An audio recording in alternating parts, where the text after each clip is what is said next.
Back in Chapter 4, we learned about mitosis. Now we're ready to learn about meiosis. These are both methods of cell reproduction.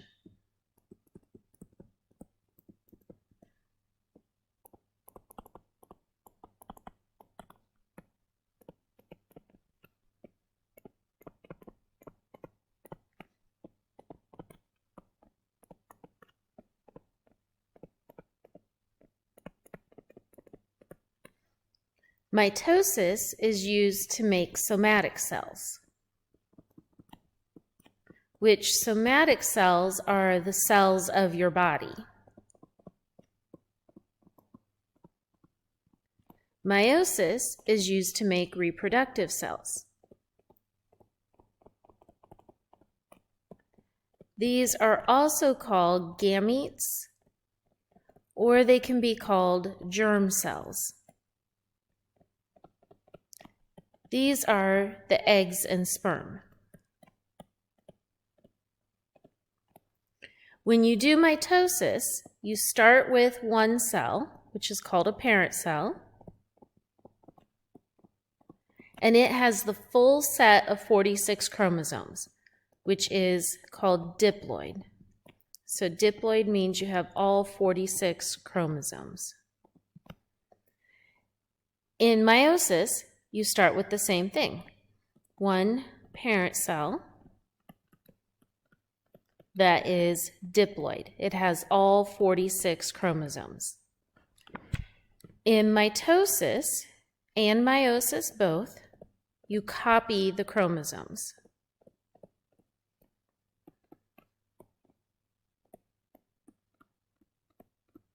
In meiosis, you go one more. You have another event that occurs when you copy the chromosomes, and that is called crossing over.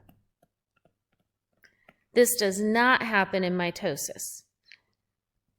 After you copy the chromosomes in mitosis, you divide once, and you get two identical diploid daughter cells.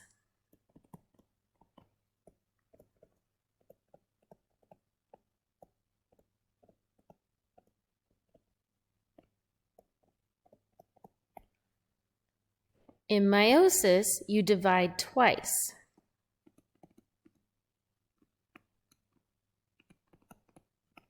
And you get 4 unique haploid daughter cells, which haploid means they only have 23 chromosomes, half the number.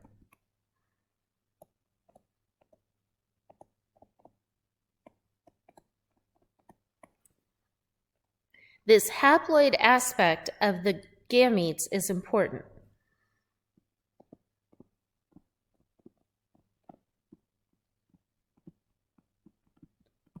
Chromosomes come in pairs. So a gamete has one member of each pair.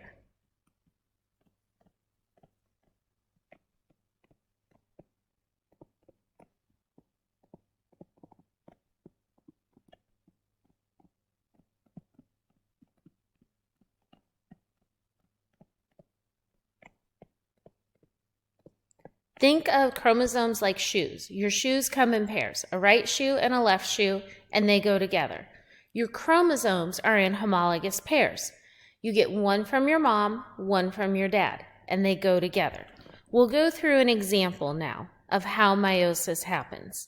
So you start off with a parent cell.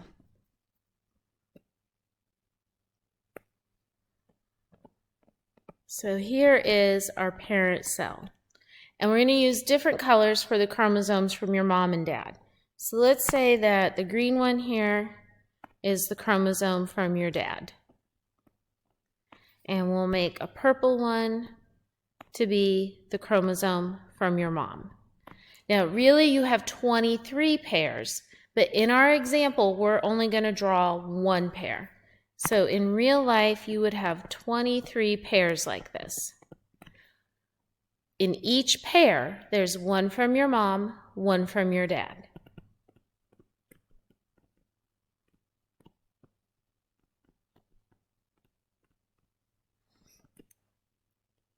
Okay, so here is, if we say this is step 1, here is step 1, our parent cell that is diploid that we start with. Then we copy the chromosomes and cross over.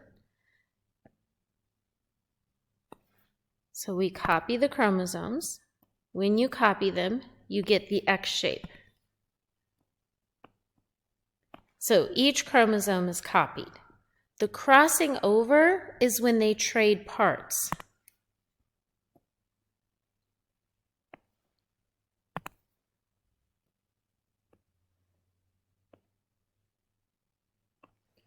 So the chromosomes actually break and switch parts with each other. So you can see where that trade occurred there. This is what gives you unique combinations of traits.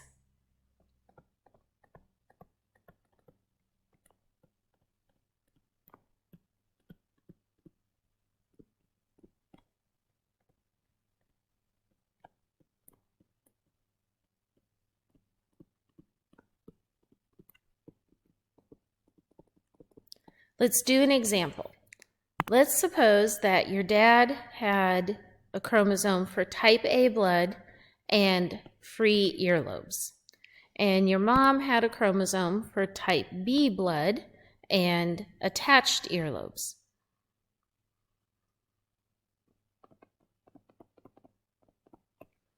So this picture is here to show you the difference between free and attached earlobes. This earlobe, we did free and green. This is a free earlobe. This one is an attached earlobe. So you can see the free earlobe kind of hangs down here, like this, and the attached earlobe just goes right into the side of the head. There's no little flap that hangs down. That's a simple genetic trait. It's easy to trace. So that's why I'm using earlobes. Blood type is also easy to trace. When you do crossing over, then we have here the original one from your dad, attached and free. We have the original from your mom, type A and free, type B and attached. Then in the middle, we have mixtures. So this one will have type A blood, but attached earlobes. And this one will have type B blood, but free earlobes. So we made a new combination. We basically shuffle the genes you got from your two parents.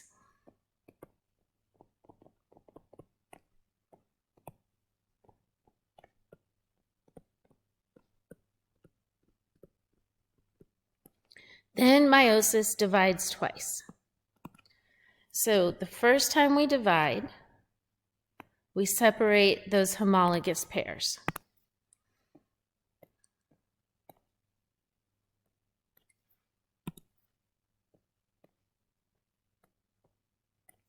Then each of those cells divides.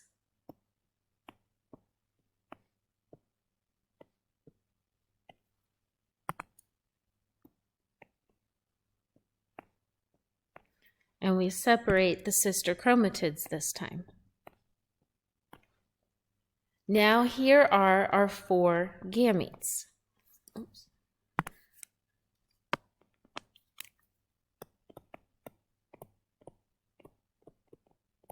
And you can see that each one carries a unique combination of traits. So this first one is going to have type A blood and free earlobes.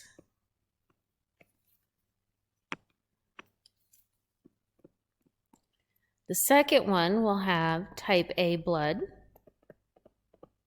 and attached earlobes. The third one will have type B blood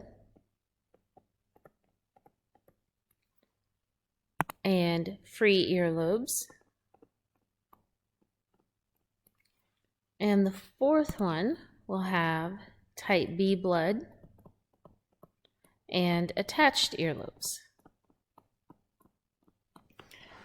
So each gamete has a unique combination of traits. We did a really simple example using only 2 traits. You have about 30,000 genes that you can switch back and forth. So there's trillions of combinations you can make. This is why siblings have unique traits from each other, even though they come from the same 2 parents. So meiosis is the process you use to make the eggs and sperm, and you get 4 unique haploid cells. Here is an overview of the female reproductive system. So we have here both a frontal and a sagittal view.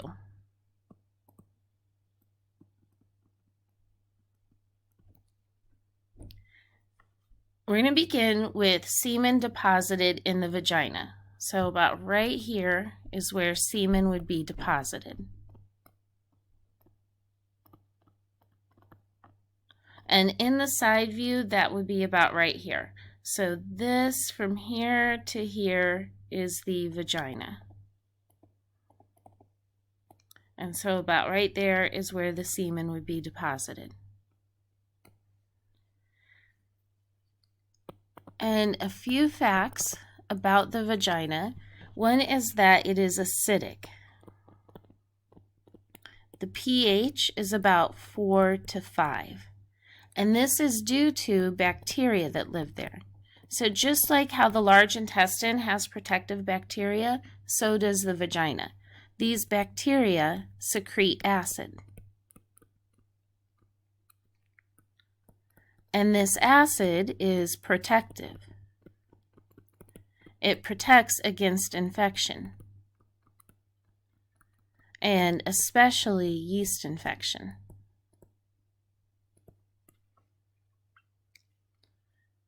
And as long as you maintain these bacteria, and they'll make the acid and they're protective. But there are things that would upset the bacteria, such as taking an antibiotic. Just like how we learned that taking an antibiotic makes people open to getting C. diff, taking an antibiotic also makes a woman open to getting a yeast infection.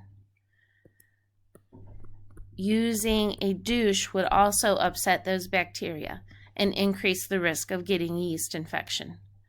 Yeast infections can also occur if there is sugar. So this tends to be in diabetics because there is sugar in the urine. So here is the urinary bladder.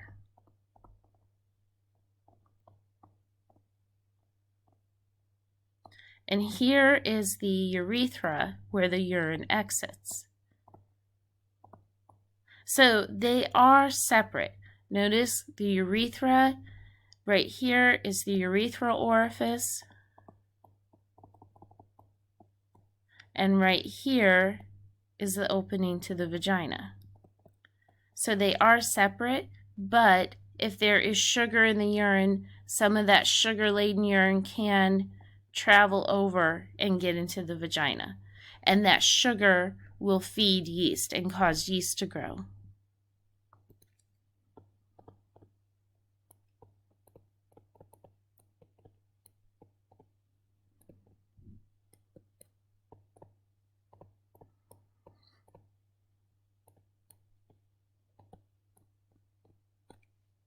Another thing about this acid is it's killing yeast and any other unwanted pathogens. It also kills sperm.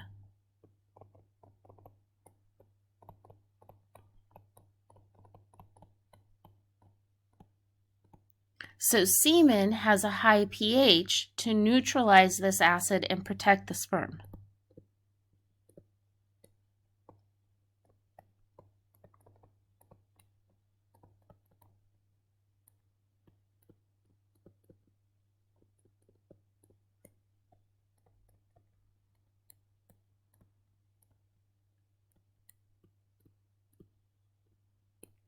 Okay, so now that the sperm have been deposited, they have to make their way to the egg. So the sperm are going to swim up this way.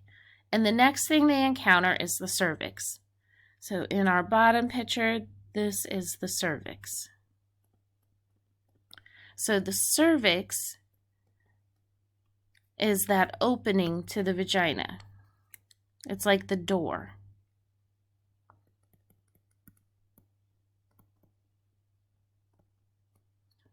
I'm sorry, it's the entrance to the uterus. Normally the cervix is closed, so it is usually closed. It will open on the day the woman ovulates.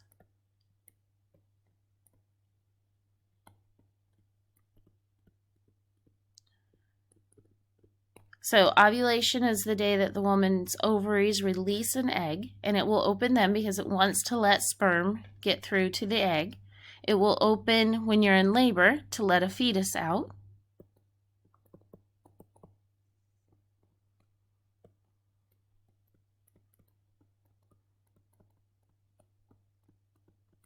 And semen contains a chemical called prostaglandin that makes it open so the sperm can get in.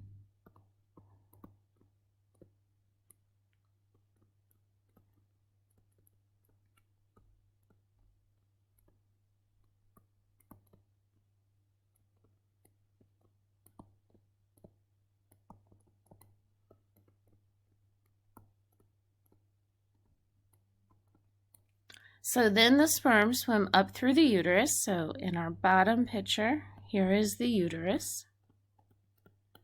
So the sperm are through the cervix, they swim up through the uterus, and then they have to go up the fallopian tubes. There's about 300 million sperm per ejaculation, so there's plenty to split up. Half of them go to the right and half of them go to the left. So then the sperm swim up through the fallopian tubes, and that is where they will find an egg. So here is the fallopian tube in our bottom picture. And another name for fallopian tube is uterine tube.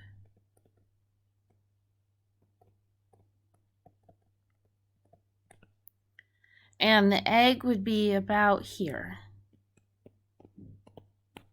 So about here is going to be the egg. So the sperm have to swim all the way up there. One sperm will be allowed to fertilize the egg.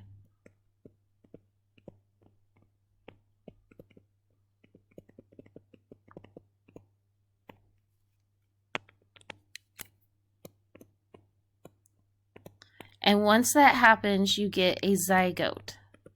So a zygote is one cell that is an egg and sperm fused together.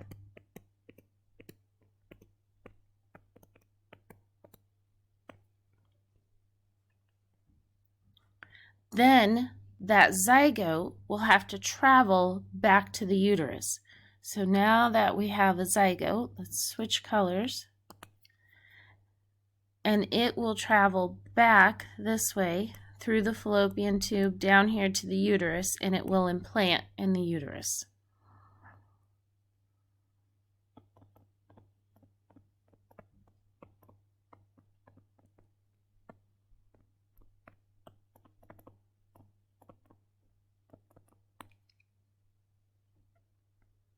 All right, so there is your overview of the female reproductive system, the parts, and what's going on when conception occurs.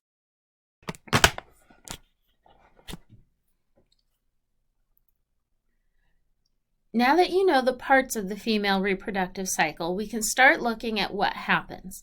It's a complex cycle both throughout the lifetime and the monthly cycle. So first we're going to get an overview of the lifetime of the female reproductive cycle. We begin with a female fetus.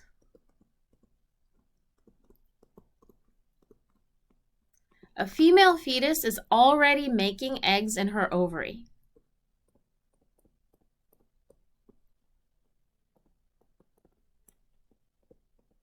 So before she's even born, her body is already preparing to reproduce and make those eggs. So this is that parent cell that we talked about, and it is going to begin the process of meiosis 1.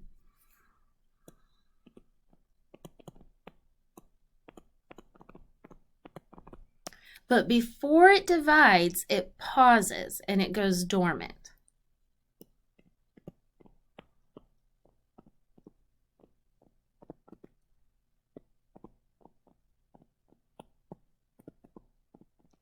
So the chromosomes are copied, the crossing over occurs, it's all ready to divide, but it pauses and goes dormant just before it divides.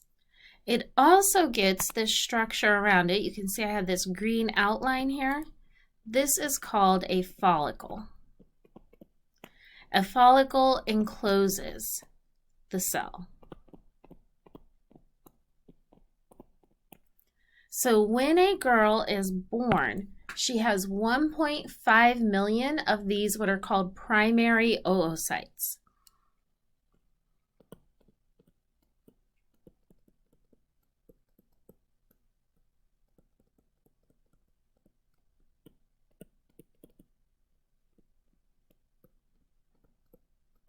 So the primary oocyte is that cell paused in meiosis 1.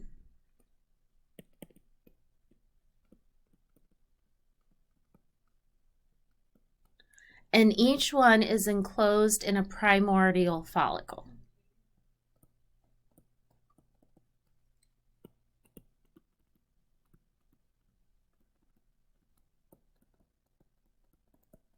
And that is her lifetime supply of eggs. So never again will the ovaries go through this process. The 1.5 million you're born with, that's it. You'll never make any more. Then we have childhood. During childhood, everything just remains dormant.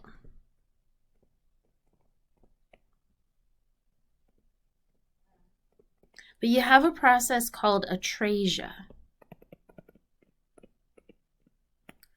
Most of those 1.5 million eggs that you're born with die. In fact, it's 1.4 million of them die. In atrasia, most of the primary oocytes die.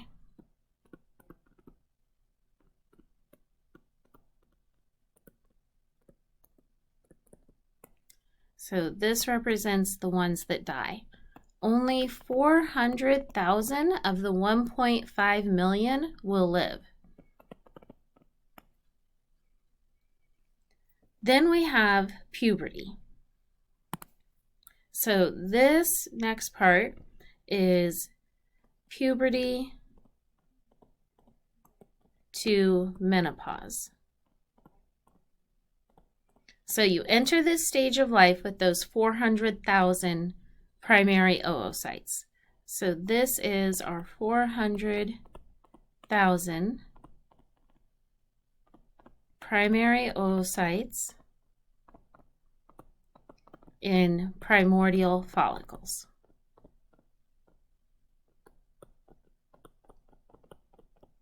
Now you go through a monthly cycle, and the ovaries take turns in this monthly cycle.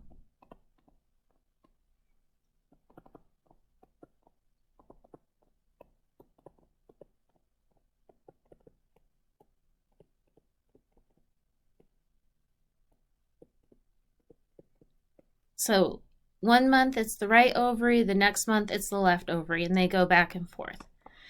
And each month, about 20 of these oocytes will break their dormancy. So we're going to have 20 of these break dormancy.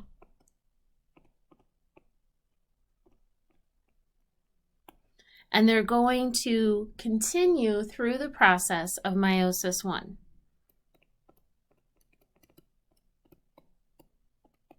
But as they do, 19 of them will die. And now remember, these numbers are just averages. It's not always exactly 19 every month or always exactly 20 every month. But in general, all but 1 die.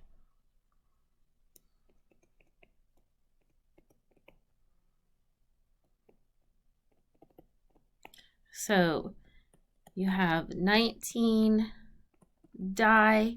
You have 1 that survives to finish meiosis 1.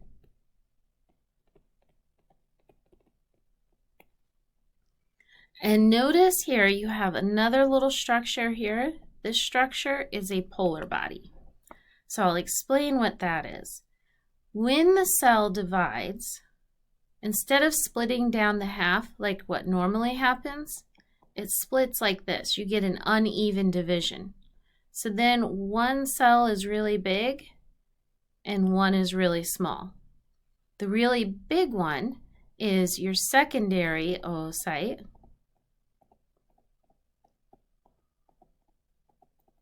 And the really small one is a polar body. The polar body just dies. It's just a dumping ground for the other chromosomes. Every time you divide, you split up the chromosomes. You have to have a place to send those other chromosomes. And that's all the polar body is. It's just the chromosomes and a tiny bit of cytoplasm. All of the other organelles and structures stay with that secondary oocyte. I'll explain more about that later. So then you have this one survivor. Then it gets ovulated. So you can see here, the follicle ruptures.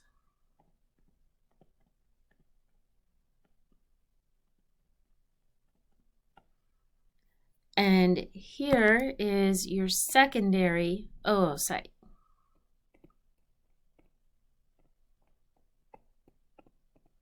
So it is released from the follicle. And it goes to the fallopian tube.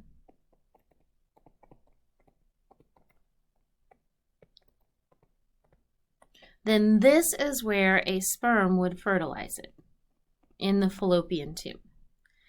Then, if it gets fertilized, then it does meiosis too. Remember, meiosis has two divisions. So here you can see, here's the sperm inside the egg. So only a fertilized egg does meiosis too. So if it is fertilized,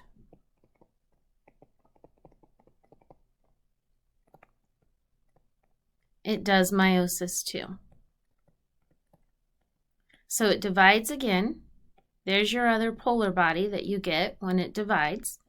And then you end up with a mature ovum.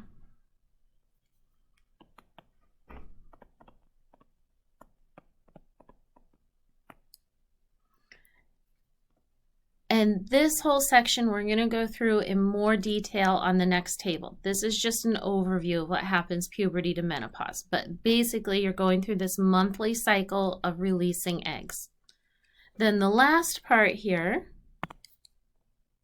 is menopause. This is when the ovaries go back to being dormant.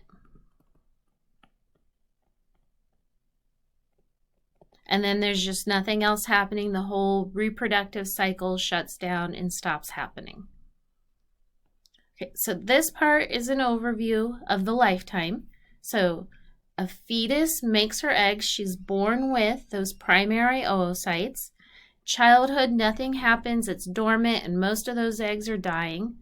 Then from puberty to menopause is the monthly cycle of some of those 400,000 breaking dormancy, finishing meiosis 1.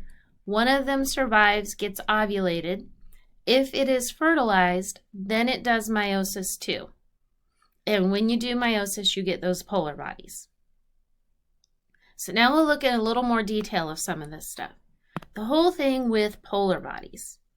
When you have your cells divide, you have chromosomes here, you have chromosomes here. You would have 23 of these on each side. Normally, cell division occurs right down the middle and you get 2 equal cells. But with eggs, that's not what happens. You get division like this, so that you get 1 big cell and 1 polar body.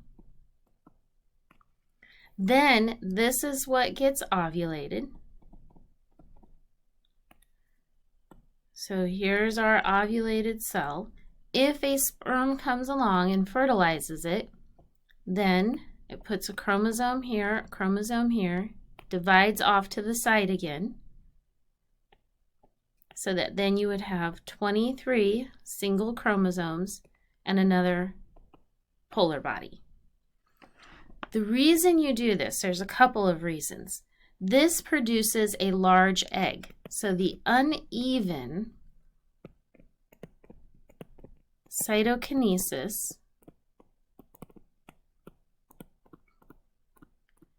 produces one large egg with 23 chromosomes. All the organelles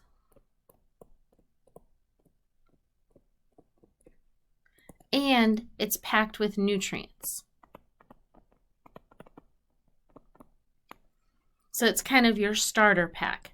The sperm pretty much just brings chromosomes. The egg has to bring everything else. The egg has the starter pack for starting a new body. And all of the organelles, all of your organelles came from your mom. In fact, there's a neat thing. There's mitochondrial DNA. Remember mitochondria that make ATP? They have DNA in them.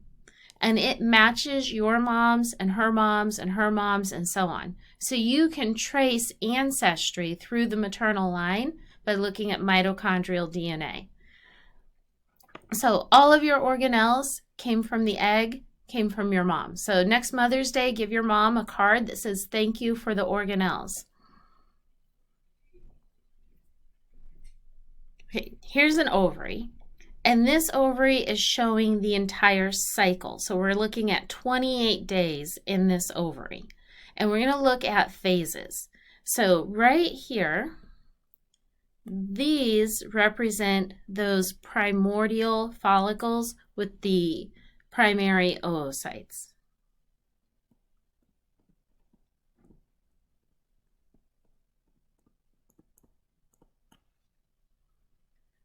Then this is the part where they break dormancy and develop.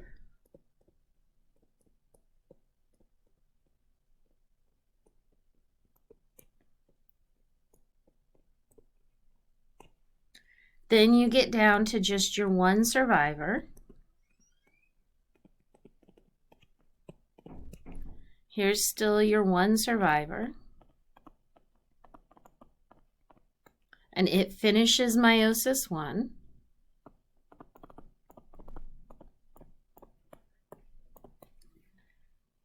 Then here is ovulation,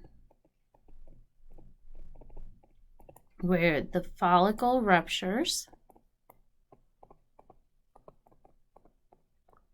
and it releases the primary oocyte.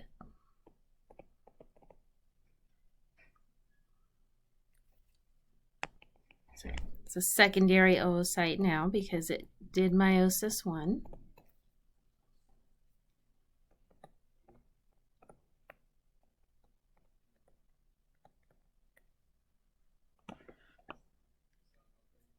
Then, after the follicle ruptures, you have this and this are a corpus luteum. This is the follicle after it ruptures.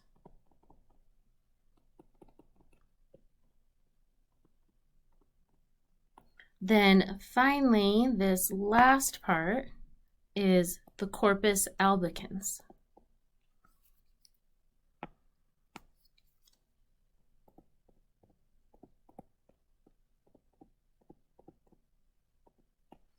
This is the follicle when it dies. And this is a repeating cycle. So we're looking at 28 days worth of events here in this ovary. So the next chart, we're going to go through and chart this out, and we're going to keep referring back to this picture. Okay, so we start off days 1 through 5 are the follicular phase.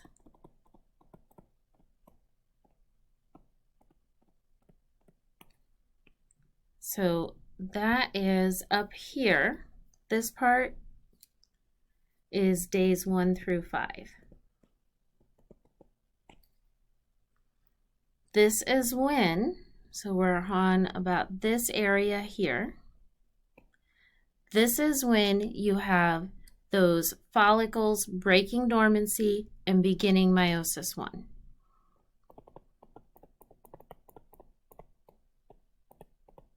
Or I'm sorry, continuing meiosis 1.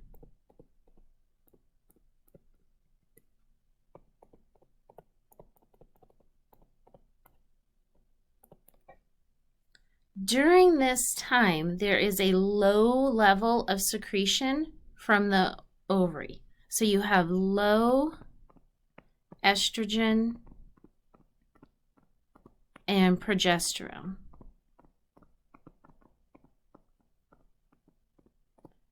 Because these levels are low, if there was no fertilized egg, it's going to cause the uterus to shed its lining. So over on the left here, we're saying there was no fertilized egg.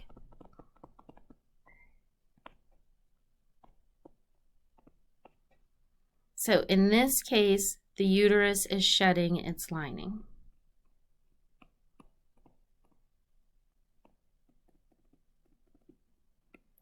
And this is called the menstrual phase. Over on the right, we do have, you can see here, an implanted embryo.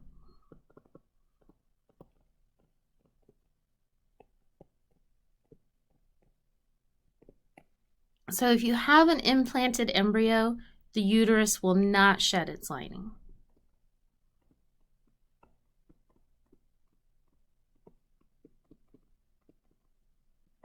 And we'll go into more detail later of how the uterus knows this, how you maintain or shed the lining. Then, now we're going to go on assuming we're going to follow this path that the uterus shed its lining, and so we have to start the cycle over again. So days 6 through 13 are kind of this area. We're still in that follicular phase. So we still have the oocyte working on meiosis 1. And during this time, the hypothalamus is in charge.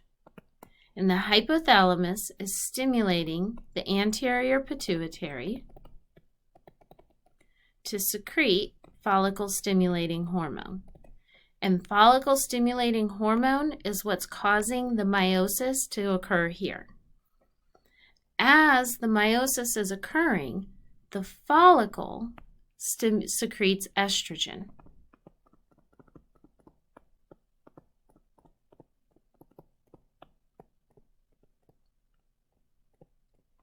And that estrogen goes to the uterus and tells it to build endometrium.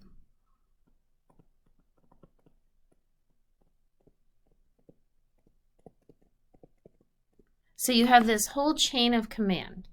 You have the hypothalamus stimulating the anterior pituitary to secrete FSH, which stimulates the follicle to secrete estrogen, which stimulates the uterus to build its endometrium.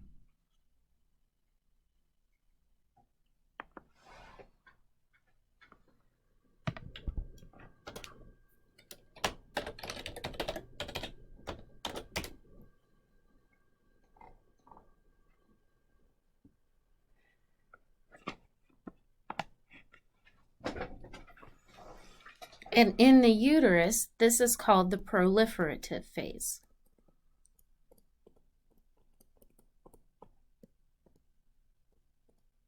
This is when it starts building up a new endometrium. Then, if we continue on, now we have day 14 is this part, ovulation. So now the hypothalamus stimulates the anterior pituitary to secrete LH, which is luteinizing hormone. LH is what stimulates the follicle to rupture,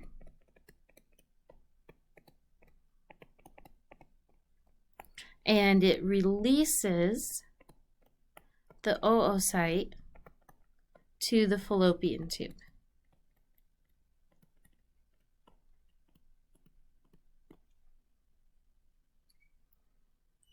Then we're ready to move on to days 15 to 28.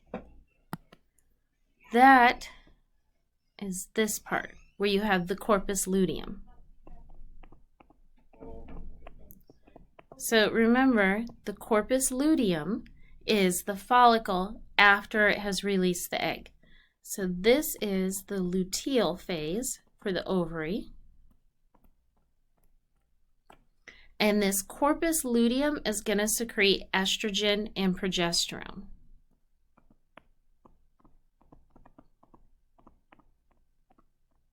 And estrogen and progesterone is going to go to the uterus, and it's going to tell the uterus to thicken the endometrium.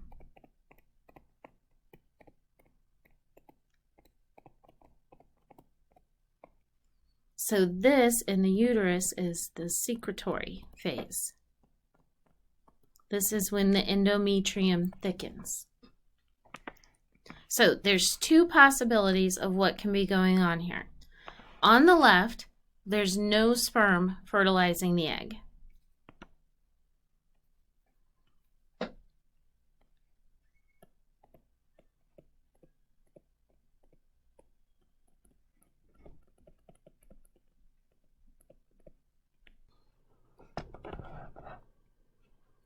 Over on the right, we do have fertilization. So you can see right here, there's the sperm fertilizing the egg.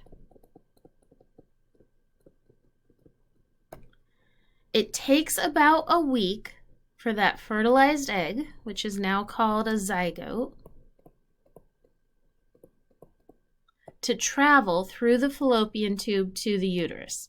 And then here, about a week later, you have an embryo implants in the uterus.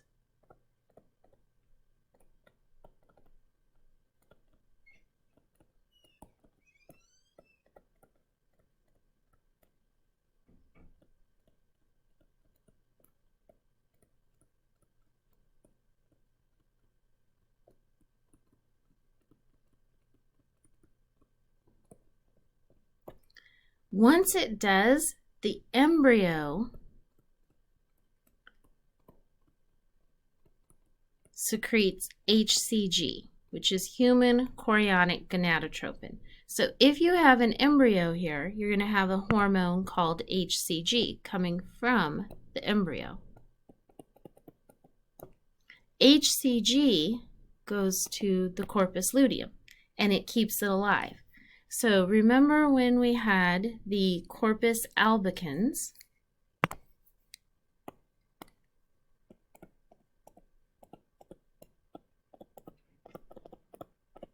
that was the dead corpus luteum.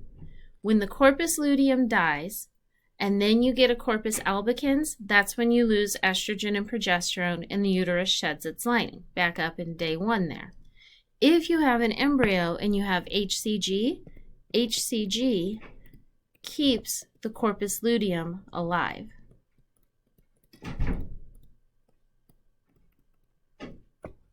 And if you keep the corpus luteum alive, you keep the estrogen and progesterone. And so if you keep estrogen and progesterone, the uterus keeps the lining.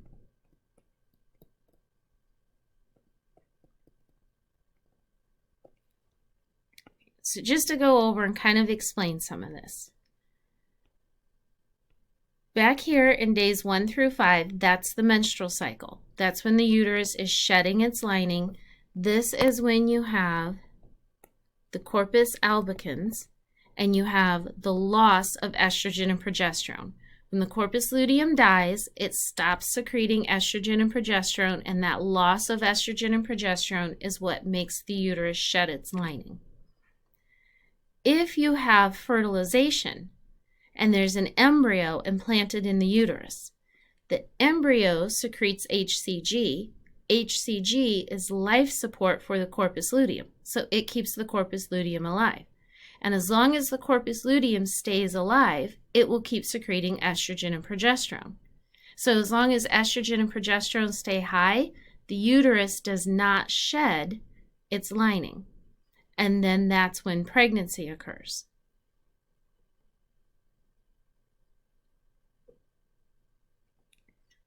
If there's no embryo there, then the corpus luteum has no HCG to keep it alive.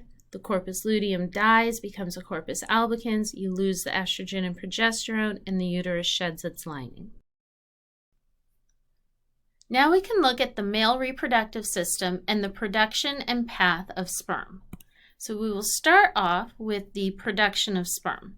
Sperm are made in the testes. And here is a view inside the testes. If you look inside, there's all this coiled tube. This is seminiferous tubule.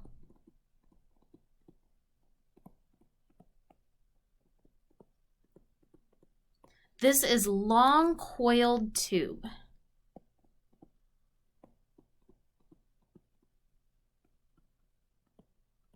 And this is where sperm and testosterone are made.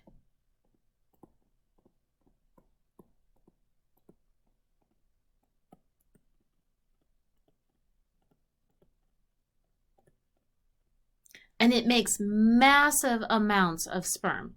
Here is an amazing number. A man can make about 2,000 sperm per second. So 1 Mississippi, there's 1 second, there's 2,000 sperm. That is an amazing production level, 2,000 in 1 second. So the seminiferous tubule is very long in order to make all that sperm.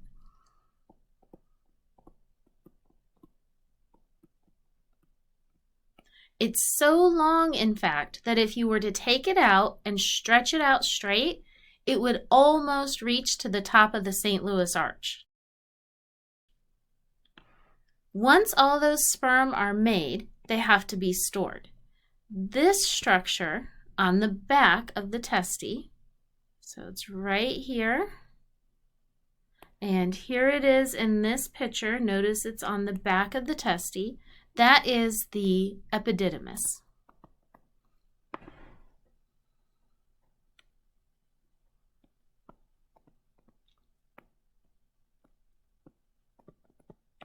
This is what stores the sperm. And they can be stored here for about 2 weeks.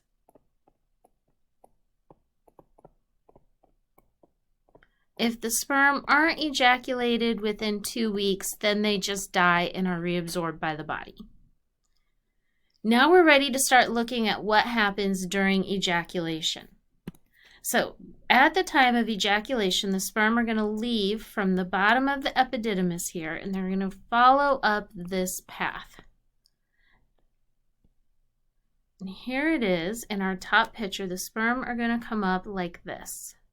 This is the vas deferens, or it's also sometimes called the ductus deferens.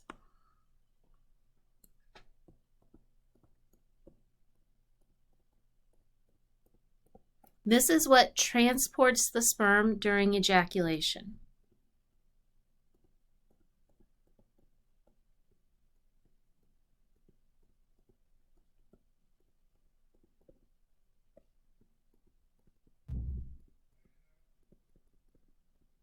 So they go up, they enter into the body. This is the urinary bladder. So notice it goes over the top of the bladder around to the back of the bladder. Then it's time to add fluids to the sperm in order to make semen. So semen is sperm plus fluids. So now once you get around to the back of the bladder there, we're going to add those fluids. So we have glands to do this.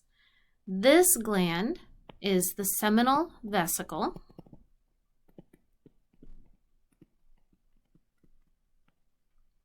It is going to add fructose, which is a sugar And this gives the sperm energy so they can make ATP so they can swim.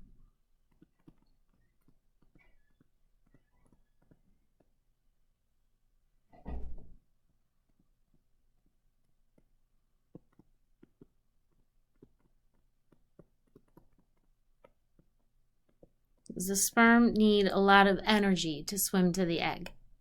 It also adds prostaglandin.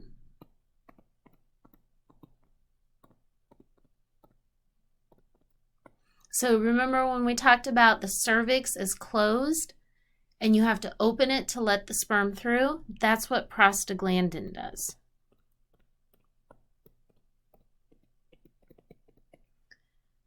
And when a woman is pregnant and is full term and she's ready to go into labor, they say that having sex can help labor start. This is why, because the semen contains prostaglandin, which will stimulate the cervix to open, and that can help kickstart labor getting going. Also, this fluid has a high pH, because remember we talked about the vagina is acidic, so sperm would be killed by that acid. So it has a high pH to protect the sperm from the acid in the vagina.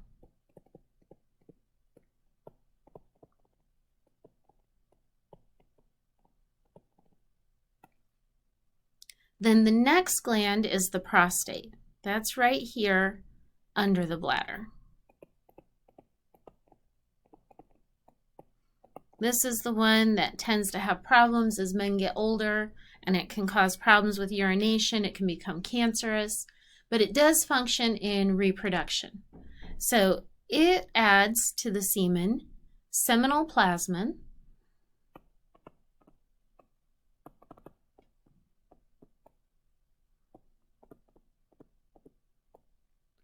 this prevents urinary tract infections in men. It adds citric acid.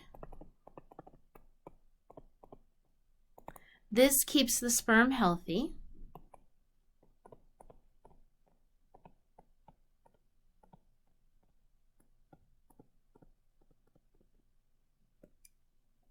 And it adds PSA. This is an enzyme. This enzyme will make the semen thin and more liquidy. And this makes it easier for the sperm to swim.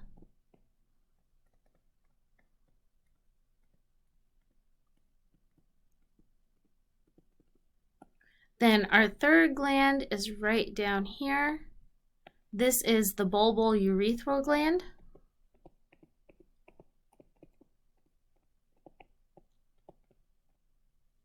It secretes mucus, and this mucus cleans and lubricates the urethra.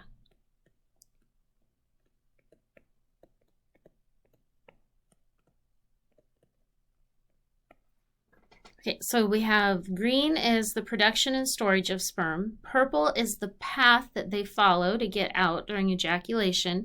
And blue here are the glands that are going to add substances in with the sperm to make semen.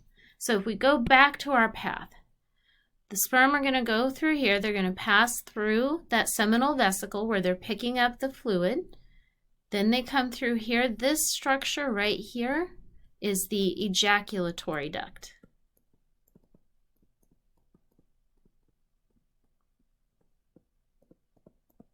So that's just part of the path that they follow. And the ejaculatory duct then meets up to this part, which is the urethra.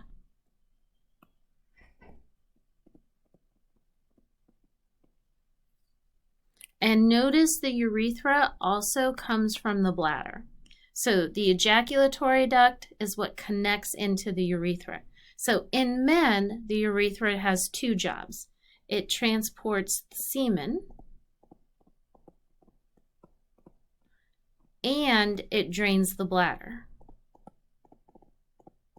Now, it cannot do both at the same time, but it does do both jobs. And remember, in women, the urethra is completely separate. It only drains the bladder, and you have the vagina for transporting reproductive materials. When it comes to making sperm, temperature is very important.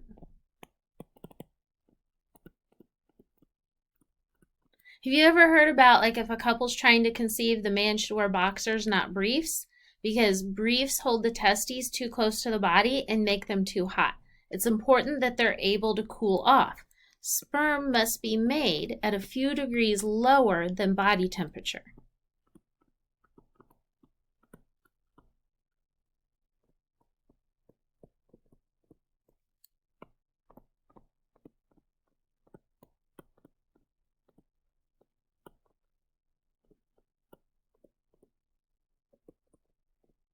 In fact, this is why the testes are outside the body, so they can be cooler.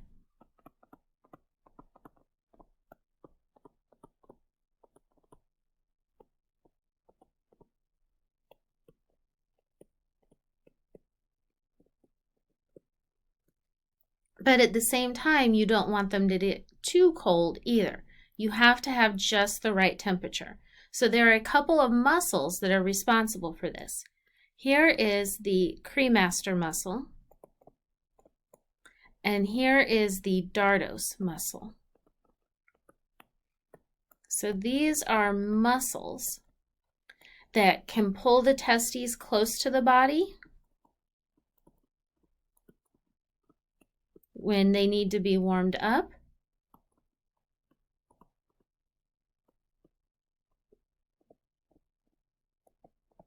or they can let the testes hang away from the body to cool down.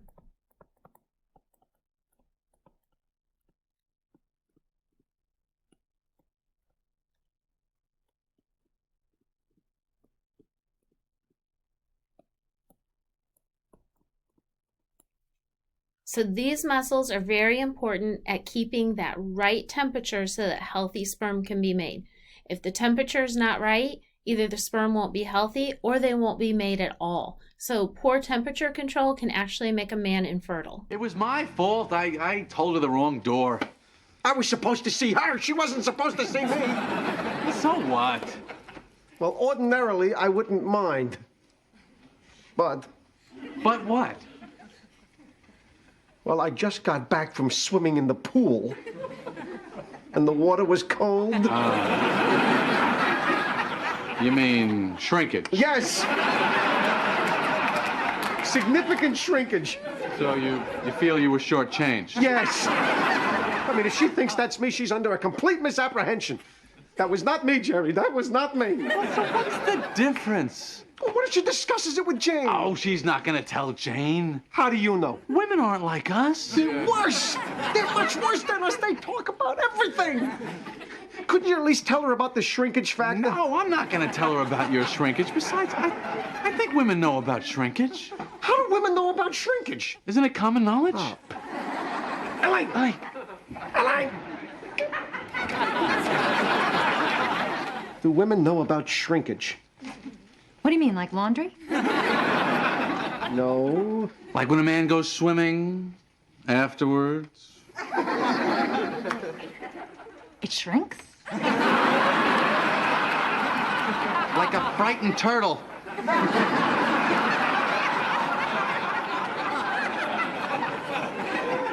Why does it shrink? It just does.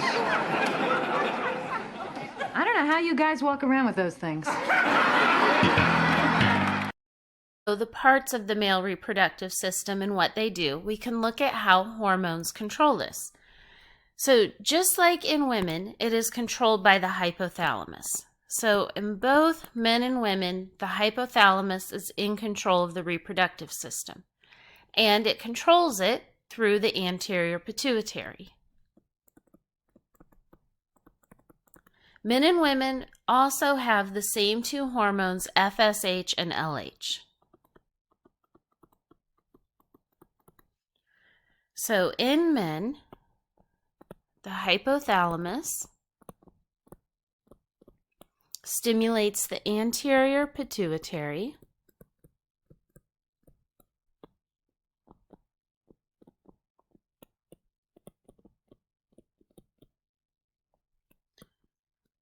to secrete FSH and LH.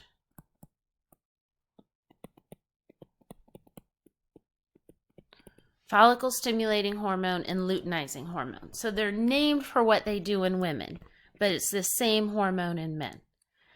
These hormones are both going to go to the seminiferous tubule.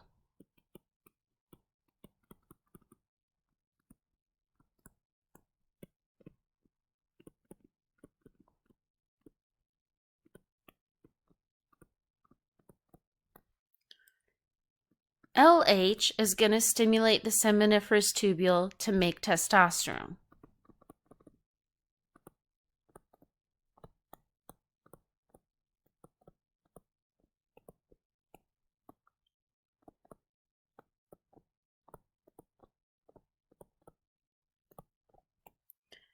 FSH stimulates the seminiferous tubule to make androgen binding protein.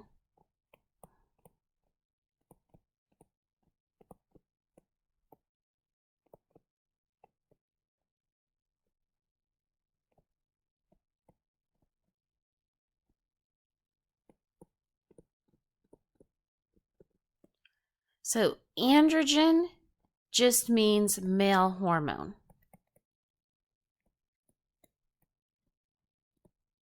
So testosterone is the main androgen. FSH stimulates the seminiferous tubule to have this androgen binding protein.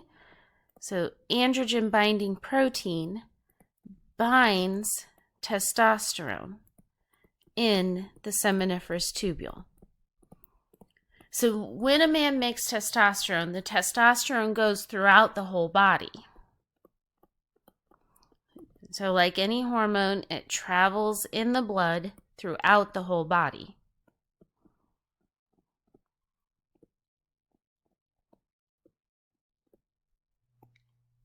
And it stimulates the typical male characteristics like facial hair, it stimulates muscle growth, the deep voice, things like that. But because of the androgen binding protein in the seminiferous tubule, you get a higher level there. So it causes it to concentrate in the seminiferous tubule.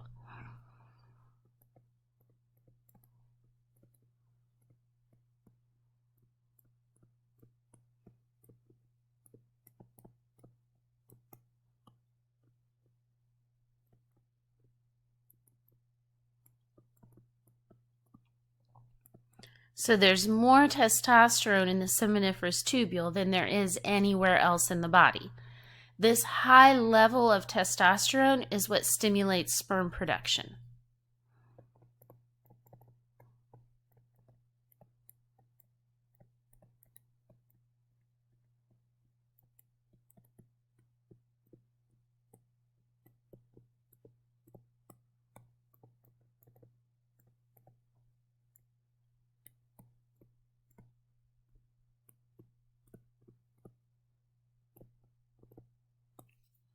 So the LH comes here and it causes testosterone. And then the FSH causes androgen binding protein, which causes a high testosterone level. And that high testosterone level causes sperm production.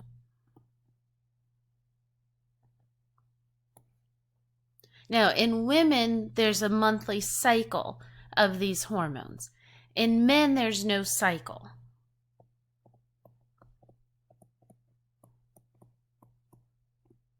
Instead, it's regulated by negative feedback to maintain homeostasis.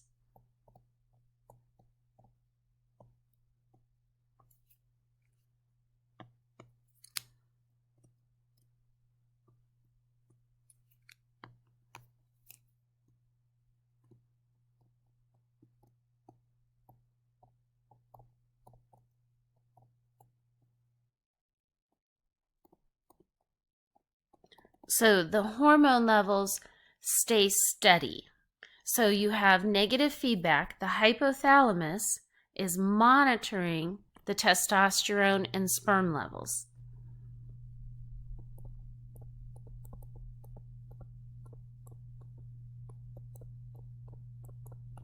So if the hypothalamus detects that testosterone and sperm are low,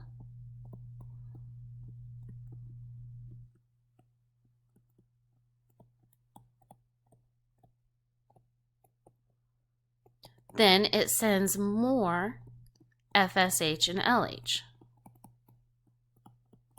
This higher level of FSH and LH causes more testosterone and sperm, and then you're back to homeostasis.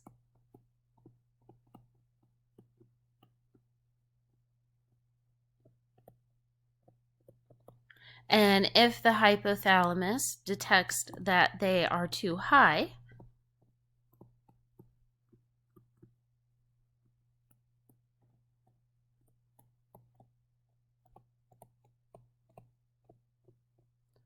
then it will reduce the FSH and LH. So then you reduce production of testosterone and sperm.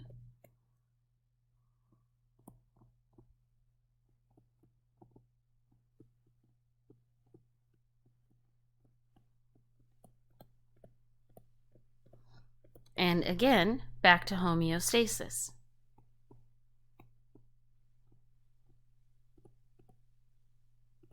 So you may have heard of anabolic steroids with athletes taking them. Anabolic steroids are when you inject yourself with male hormones, such as testosterone.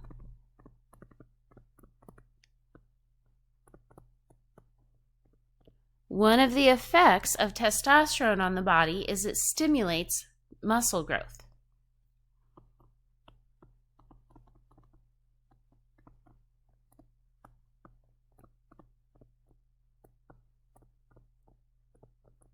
So this is an illegal practice. It's dangerous, it's illegal, but it's sometimes done by athletes to get that advantage of having that extra muscle growth. But one of the side effects of this is atrophy of the testes. So it's because it affects that negative feedback system. The hypothalamus detects this high level of testosterone.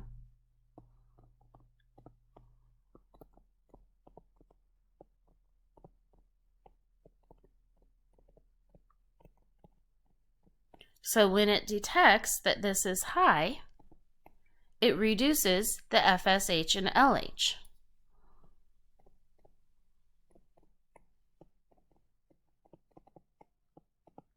So the more steroids that you inject yourself with, the lower your FSH and LH.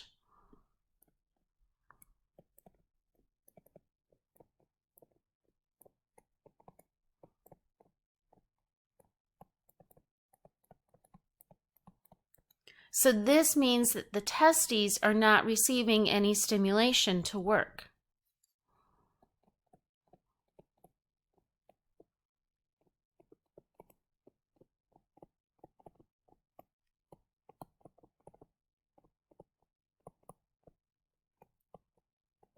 You have all this artificial testosterone being injected in. The hypothalamus is detecting it and thinking, hey, there's plenty of testosterone here. I don't need to tell the testes to make any. So if the testes aren't working, they atrophy. It's like anything in the body, use it or lose it.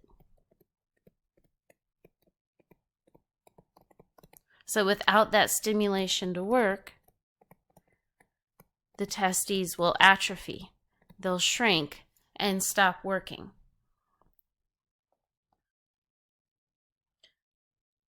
All right, so there is how the hormones control the male reproductive system.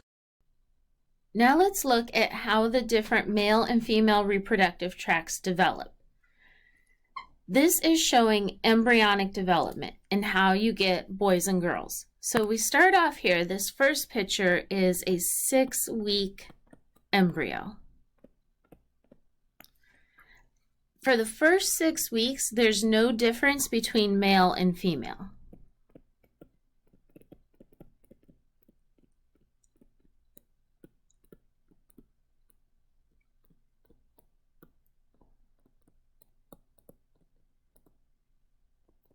But after 6 weeks is when they start to diverge and develop differently. You probably know about chromosomes and X and Y chromosomes. Female is 2 X's and male is XY. So at the moment of conception, the chromosomes are determined.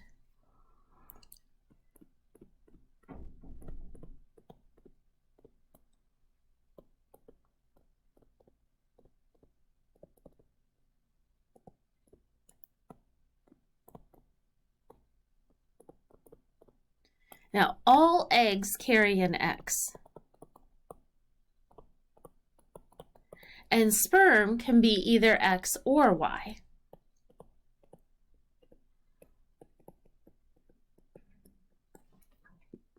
So it's which sperm fertilizes the egg that determines if you get a boy or a girl. So if an X sperm fertilizes an X egg, you get 2 X's and you get a girl. If a Y sperm fertilizes the X egg, you get XY and you get a boy. So if we look at the chromosomes and think about what they do, an X chromosome is required by everyone. You cannot live without an X. And notice that men and women both have an X. So there is nothing about an X chromosome that makes you female. So everyone needs an X.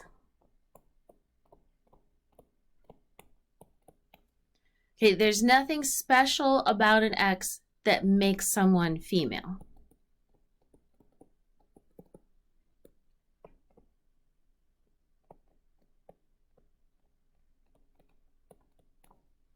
Okay, but the Y is the distinguishing one. Only men have a Y. So there is something about a Y that causes maleness. The Y has genes for androgens. And if you remember, androgens just means male hormones. So an embryo that has a Y after 6 weeks will start making male hormones, and those male hormones cause the embryo to become a male.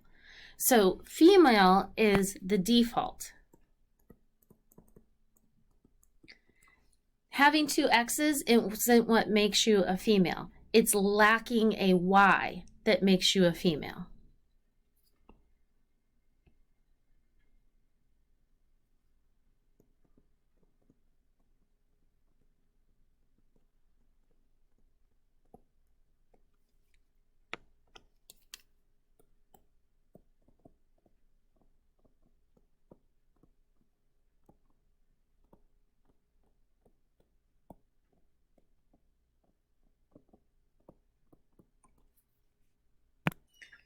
And in a male, having the Y,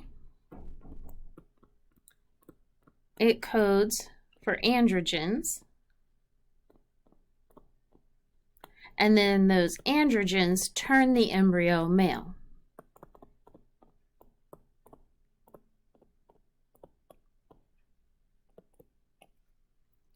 So here at the 6-week embryo, the structures are the same. So this is a tubercle.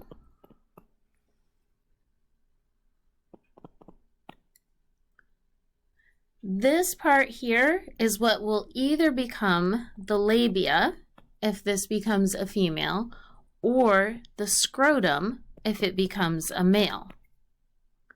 And this is the anus. After 6 weeks, when they start to diverge, you can see that in the girl, this, the tubercle, becomes the clitoris. And that tissue we looked at before, these both become the labia.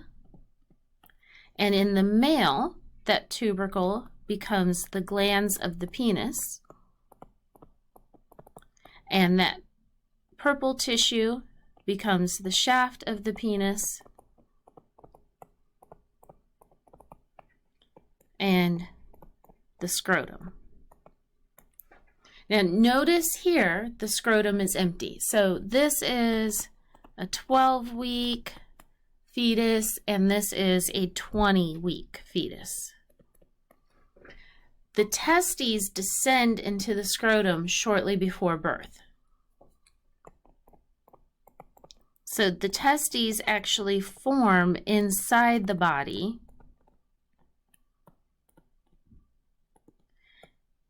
and then descend into the scrotum shortly before birth.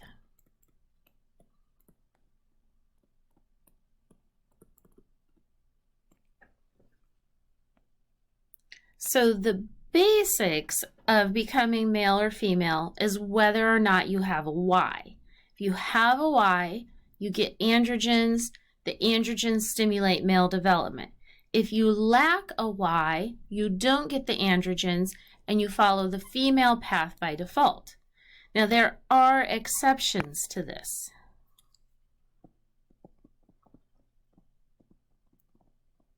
Not everyone has 46 chromosomes. So you can have non-disjunctions, which would change the number of chromosomes in a gamete. Like Down syndrome is a common non-disjunction. You have 47 chromosomes instead of 46. You can have XO, meaning this person would have 45 chromosomes total. They're missing one.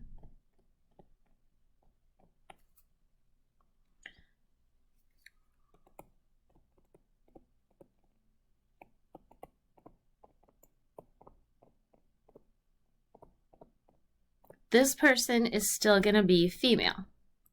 You don't need two X's to be a female. All you need to be a female is to not have a Y. Now, having said that, there's another exception. There are XY females. The way this can occur is androgen insensitivity.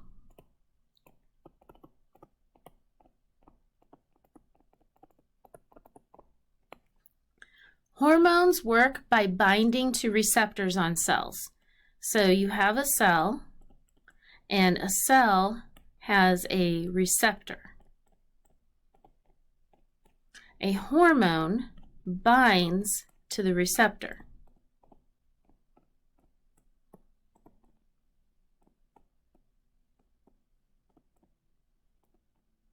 You can think of a receptor like an antenna for a radio.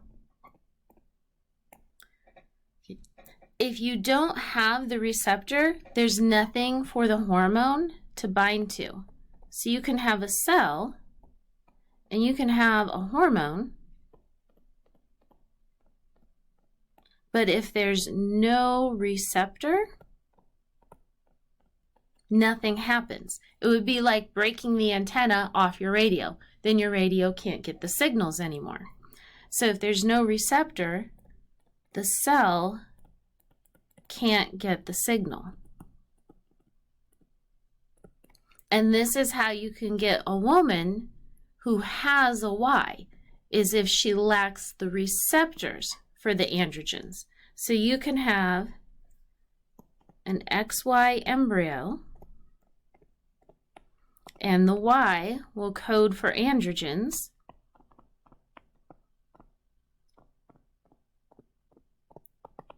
But the cells lack the receptors.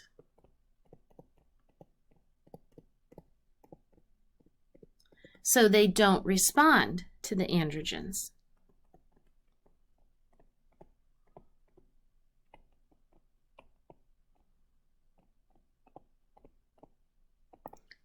And follow the female development by default.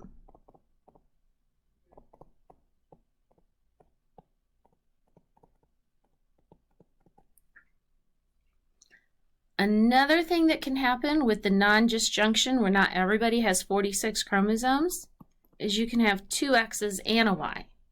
So what do you think you would be in this case? Two X's and a Y. This is a male because there is a Y, and the Y will code for the androgens. So remember, It's not two X's that makes you female. It's lack of a Y that makes you female.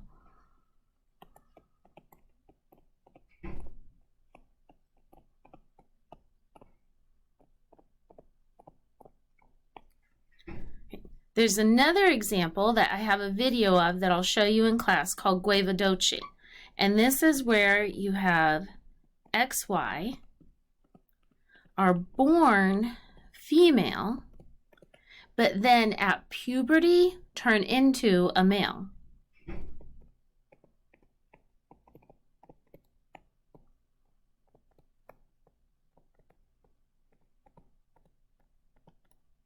And this is due to a lack of an enzyme in the embryo.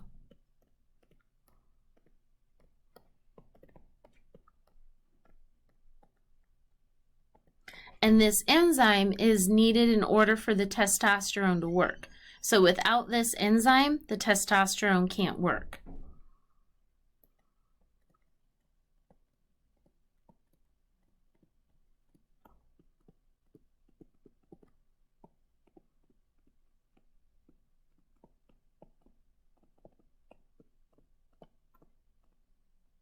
But then later, when you go through puberty, you don't need that enzyme, and it doesn't matter that the enzyme isn't there.